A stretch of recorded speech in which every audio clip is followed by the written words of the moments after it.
and that lots of junior high students and some high school students were in that area working on taking down the buildings. So they had all been exposed outside and deeply burned.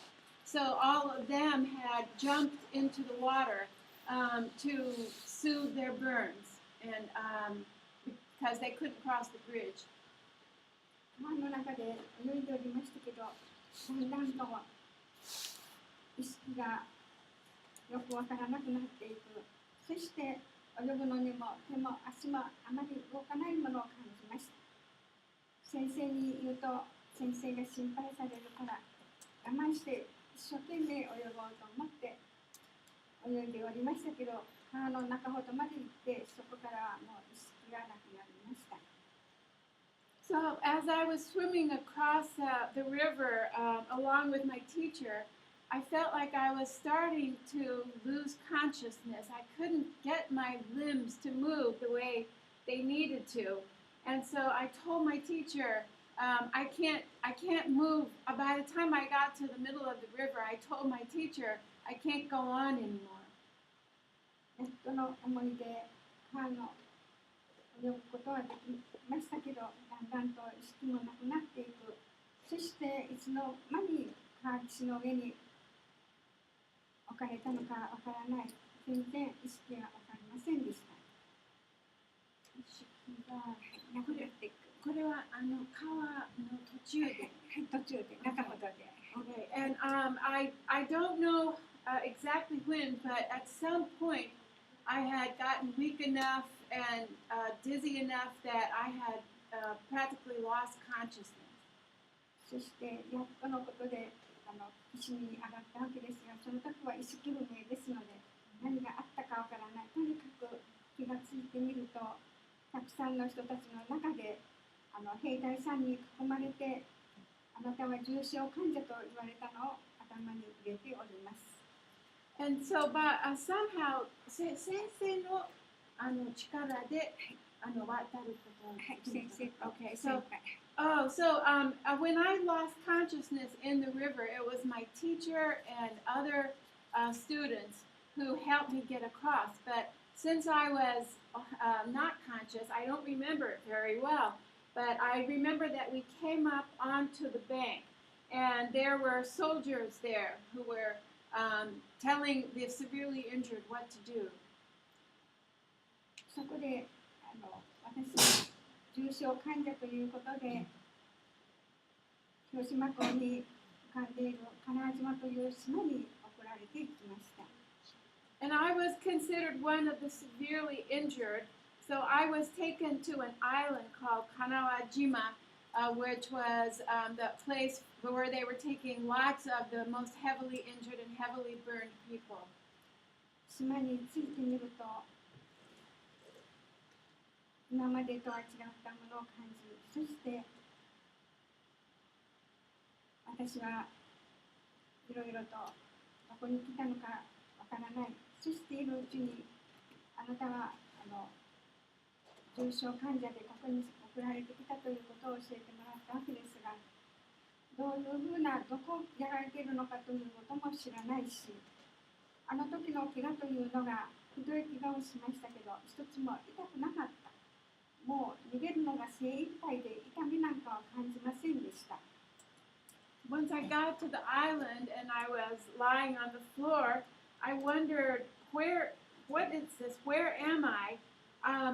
That I understood that I had been taken there because I was one of the most injured people, but I really didn't know where I was injured. For some reason, my injuries were not hurting me. あるに帰って辺りを見ますと、泣いておりました。お母ちゃんと泣いているので、どうしたんですかと兵隊さんに尋ねると、中学生も女学生も体を焼かれて皆泣いて、そして死んでいっているということを教えてもらいました。これは目が見えないですか？When I came to and started to be able to think more clearly, I was aware of people around me calling for their mothers. And I asked the soldier, because I couldn't see, I asked the soldiers, what happened? and they said the students who were severely injured in this bombing were brought here. その時にずっと聞いていたのが、遠くから聞こえてくる声は、お母さん、お母ちゃんと母親を呼ぶ声が遠くからしておりました。From every direction, I was hearing people crying for their mothers. この声はずっと今でも耳の中に残っております。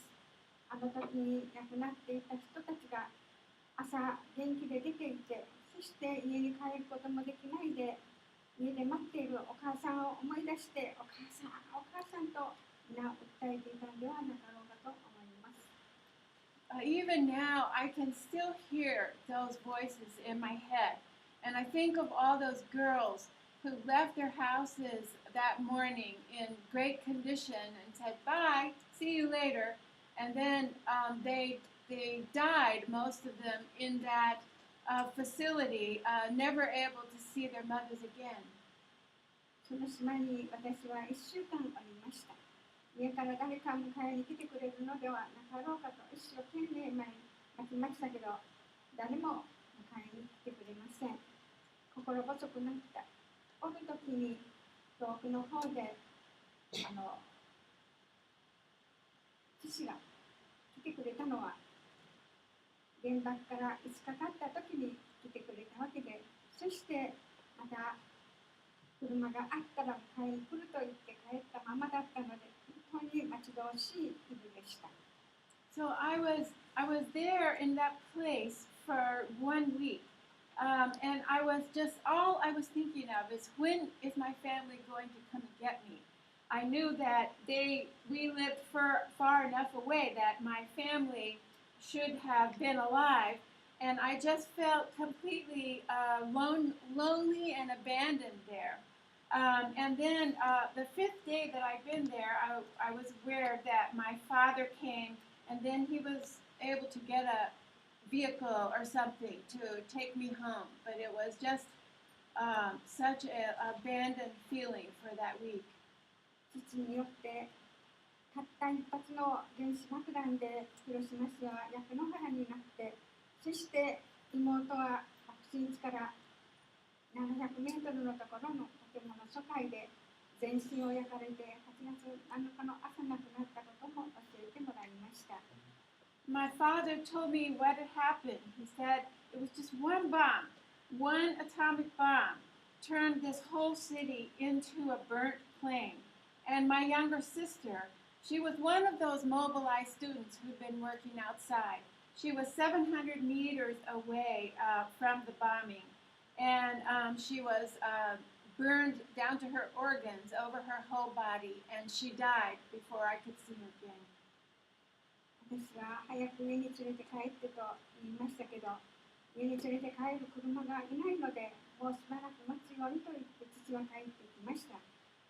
やっと迎えに来てくれましたのが8月13日。そしてやっと帰れるかと思って喜びましたけど、迎えに来た車というのは第8車で木の車です。その車に乗せられたとき、ガスンと不穏に車がはまって、その時の痛いこととったらありませんでした。ピーンと響いて、いい道を連れて帰ってと頼みましたけど、広島の町は全部このような道になってしまって、道はない、我慢のせんと帰れないと言われました。So all this time I'm waiting to go home, and my father says, I have no way to get you home.